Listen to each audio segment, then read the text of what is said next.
Well, boys and girls, we have returned to Stas and Drago dog walk talks. Drago? Drago. Ooh. Yeah, there's Drago, the other half of the team. So, we're going to talk today about the ceasefire that wasn't and will never be. What we see right now is basically two sides that are talking past each other. On the Russian side, it's been made very clear there will be no ceasefire. We've played this game 3 times. Ain't gonna be a 4th one. We had Minsk 1, where the Ukrainians got surrounded and they started screaming, we need a ceasefire. And the moment they could break that ceasefire, they broke that ceasefire. And then the next year at Debaltseve, the Ukrainians got surrounded. So they start screaming, we need a ceasefire. We got Minsk 2. We got Minsk 2, which Hollanday and Merkel in the second half of 22 came out to the media and laughed about how it was just to pull Russia by the nose and there was never going to be any actual peace. These are the people accusing Vladimir Vladimirovich of breaking his word. This is the scum of humanity that's sitting there and accusing our side of breaking their word. The scum that laughed how they pulled Russia by the nose to buy time to prepare Ukraine for the big war with Russia. Not just with Donetsk and Lugansk, but the big war with Russia. Because they thought that if Ukraine invaded Russia, there'd be a revolution in Russia and they'd get a liberal in and then they could break Russia up and then the vampires could all feast on the corpse of Russia. Oh, their little pipe dream that they're still clinging to. So, after that, we got, when all this started, we got the Istanbul Accords, and as a sign of goodwill, the Russian army pulled out from either side of Kiev. And we got the BS of Bucha, and the Ukrainians walked away from it after signing everything but the final deal, and they walked away from it, and we're back where we are for 23, 24, and now into 25. So no, nobody here trusts the West. Now, why would anybody trust the West? Who in the West is trustworthy? Trump? No, I'm sorry, he's not. Trump created the Ukrainian army. Obama created the modern Nazi Ukraine, started the training, and Trump started pouring in the weapons. So when that man says this war wouldn't have happened if I was in power, BS. He set this war up to happen. It's just more bullcrap. I don't believe it for a second.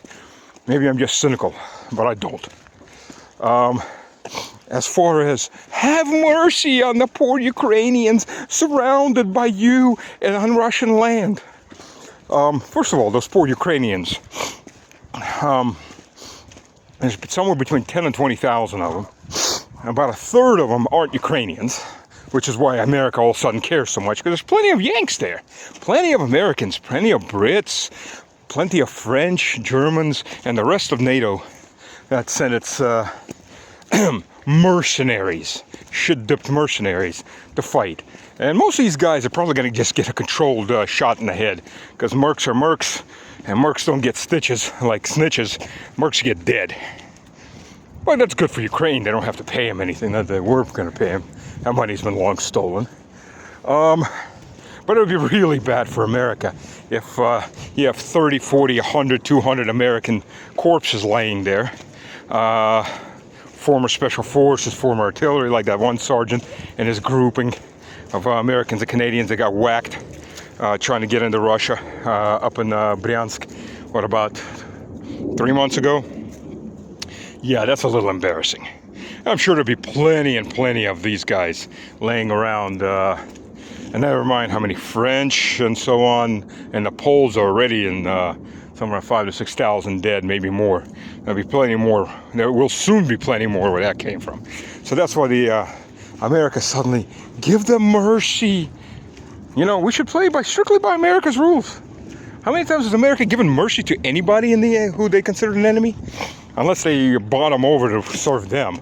America gave no mercy. Matter of fact, America murdered 300 Russian Wagners who were fighting Islamic jihadists in Syria, and the U.S. hit them with missiles. Drago, ко мне. Drago. Drago. Drago, ко мне. Рядом. Yeah, so where was I? Sorry about that.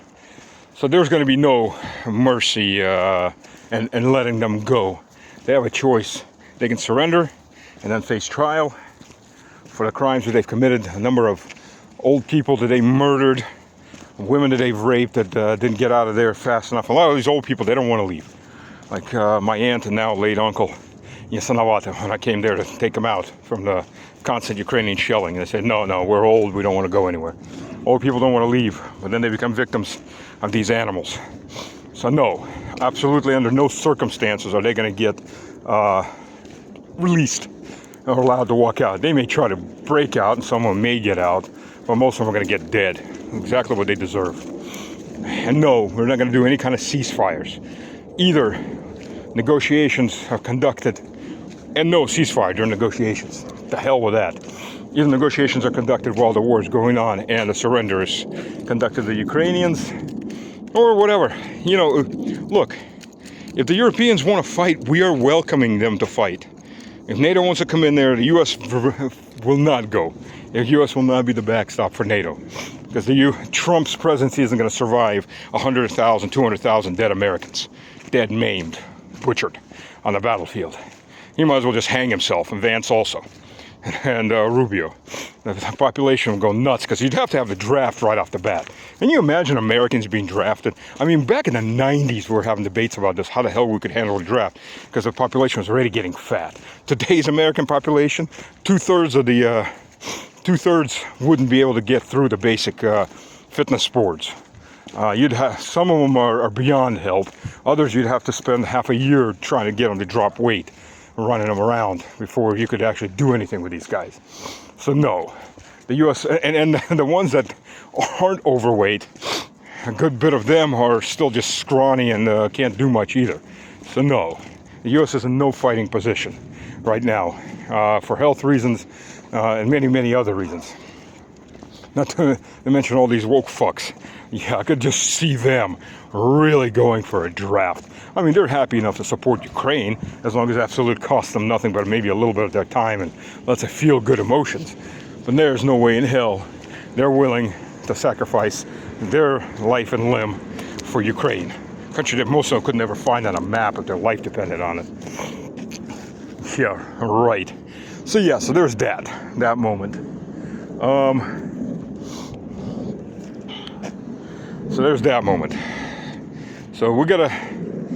This was a dead proposal on arrival. It wasn't even on arrival. On birth, it was a stillbirth to begin with. So he saved 20,000 children from being massacred. From being massacred by the Ukrainians. The ones that had parents or whomever in Ukraine, they've been repatriated if they wanted it. And funny, there was a 17-year-old that was screaming about he wanted it back, and he wound up getting mobilized after he got back. Well, he got what he wanted, I guess. Not very smart of him, but it is what it is. It is how people do it. And while we're at it, you know, Zelensky wants to know where the Ukrainian children are. Oh, that's a good question, because about 10,000 children have disappeared that were sent to Europe. Orphanages that moved the children out, got them to Germany, got them to France, and then the kids disappeared. They give them new identities, they disappear, and they get sold off either to pedophiles or to organ dealers. Yes, it is all true, organ dealers, black organ dealers. Absolutely true.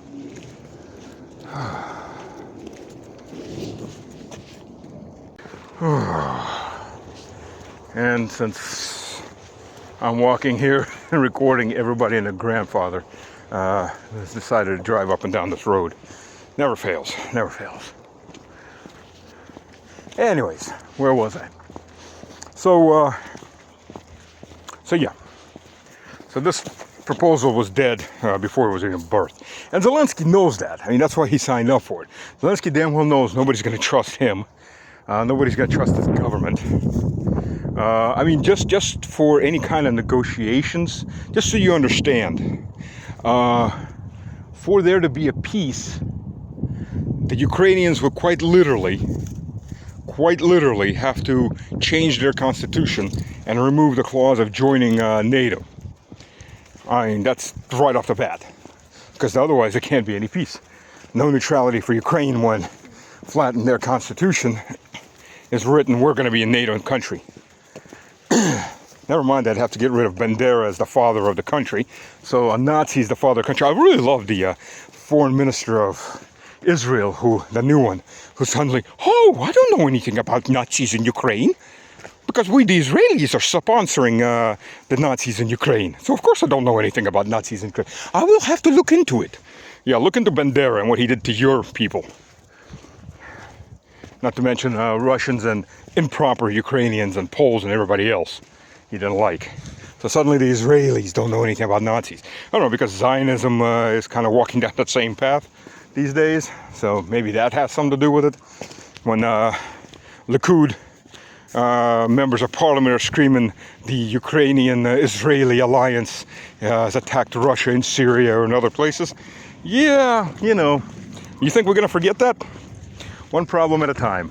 One problem at a time. No one's going to forget that. So, you know, the church teaches very correctly, your tongue is your enemy. Because once those words are released, sometimes it's just better to keep your tongue behind your teeth. And Likud needs to learn that. But they're so psyched on genocide that they're getting away with, that they like to tell everybody about it as much as possible. So there you go, and you get what you get. So anyways, we continue.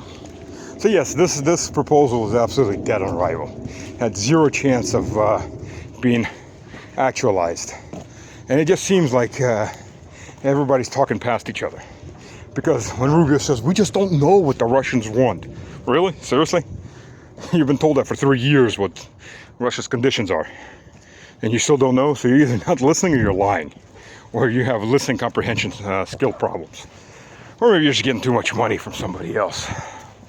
Because after all, Rubio is a neocon. And he was pushing for escalation. And I doubt it, he's just changed that much. But then again, he can look past the idea of murdering Catholic Palestinians, even when the Pope in the Vatican has written an official letter condemning it. But he, as a Catholic, can look past it. I guess if you get enough money from certain lobbies, you can look past a lot of things. That's one of them, I guess. So you get what you get there. It's a very unpleasant get, but it is what it is. So I don't know. You want to believe that they really want peace, but it's very hard. First, because you realize the kind of people that are in there, and what kind of motivations they have. So come on. So it's pretty hard to tell. We'll see, but I think right now, there's absolutely not going to be any kind of ceasefire. I mean, yeah, let's give up all of our advantages while we're advancing and winning, so that the enemy can have at least 30 days to what? Load up on new weapons from the US? And the intel to do what? The only reason they need intel, especially deep satellite intel, is to plan new strikes. That's it. And so anybody who believes that, by the way, if there was ever a ceasefire, Ukraine would stop shooting drones or rockets at civilians, or the American contractors in those HIMARS would stop shooting missiles, is stoned out of his mind. Or snorting so much copium it's not even funny. So no, and nobody believes. Like I said, there's the few people that can be trusted in the West, like Orban. You've got the EU that wants to bring up again a vote to relieve Hungary of its right to vote, and Slovakia. Yeah, that's a good reason to be part of the EU, where you're just a vassal state, like Greece. Nothing but a vassal state with with an overlord. You decide nothing, you do nothing, whatever your people want, then go to hell. That's Greece right there. I mean, most Greeks are pissed off, but until they put rifles in their hands and do something about it, or at least pitchforks and torches, nothing will ever change. But you know, their government, their overlords from Brussels, are supporting the people that are murdering ethnic Greeks in southwestern Russia. Because there's a very large percentage of population that's ethnic Greek in Crimea, in Zaporozhye, in Kherson, and southwest Donetsk Oblast. Why do you think we have cities like Sevastopol, Mariupol? You know, those aren't Russian names. Those are all Greek names, because there's almost a million Greeks that settled in that area, running from the Ottomans.